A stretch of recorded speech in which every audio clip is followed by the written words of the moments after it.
Hi, boys and girls. Sorry, it's been a while. Things have gotten a little hectic. Let me get back to it. We're still in the Oddkins, and we are on part 16. Rex led his gang of evil toys through a hole in a chain link fence and onto the pavement at the edge of the parking lot. They're here somewhere, he says, surveying the parked trucks, which look like rows of prehistoric beasts slumbering in the night. Yes, they're here. They're here, all right. Can you feel the goodness in the air? Disgusting, isn't it? Jack Weasel said. Gear worked his metal jaws, making grinding noises, and repeatedly flexed his metal hands. Stinger buzzed in circles above their head. Let's go get 'em, Rick said. Let's tear them limb from limb and make pillow stuffing out of them. Now, hours of walking brought Nick Jag into a small town more than 100 miles south of the city. It was an old burg, most of it dating back to the 1700s, and all the buildings were brick and stone. Jag knew most people would think the village was unusually pretty, but he hated it. He hated old and historic buildings, partly because history bored him, but mostly because you were supposed to like them, these aged structures, and Nick Jag would never like anything that anyone told him that he was supposed to like. Of course, he hated new buildings, too, which were mostly cold-looking with lots of sharp angles. The prison in which he had spent the last half of his 15-year term had been a modern, clean place designed with efficiency in mind. So he hated any place that reminded him of that. He was tired and wet to the skin. His cheap shoes, issued by the prison, were soaked and slowly beginning to come apart at the seams. Rain found its way under the collar of his coat, so his suit jacket and shirt were damp. He felt dirty, clammy, and exhausted. He should have found a room for the night, but something drew him towards the center of the sleepy hamlet. 4 streets met at a town circle that had a small park in the center. Besides an area of brown grass and winter-barren flower beds, the park boasted 2 towering maple trees and a large 3-bowled marble fountain. The fountain was turned off, but the bowls were overflowing with rainwater. On the other side of the street, all the way around the circle, were shops. Antique stores, an ice cream parlor, a barber shop, a beauty parlor, a few dress shops, and a bookstore. They were all closed and dark, except for the lights in their display windows.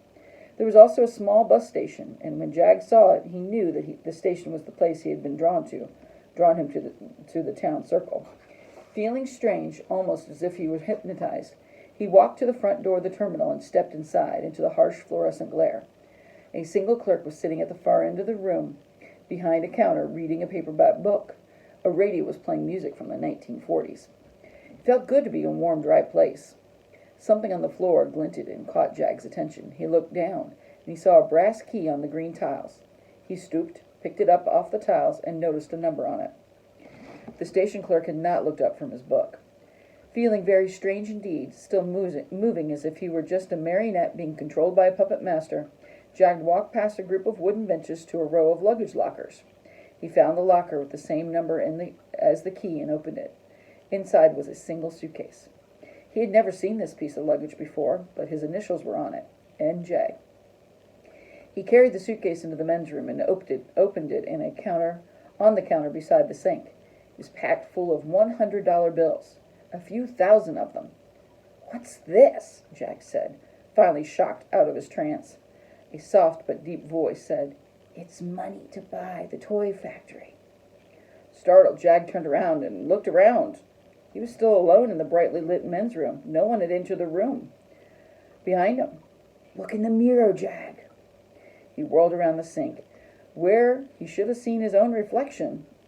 In the age-spotted mirror, he saw instead a shadowy face that was not entirely human.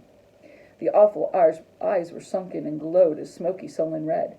The mouth was too large for a human mouth, and it seemed to be full of exceedingly sharp teeth. "The toy factory in your dream last night," said the beast in the mirror. "Your destiny is to own it." "Why?" "You will be the new toy maker." Jag did not have to ask the name of the creature whom he spoke to. In his heart, he knew the beast's identity. It was the Dark One.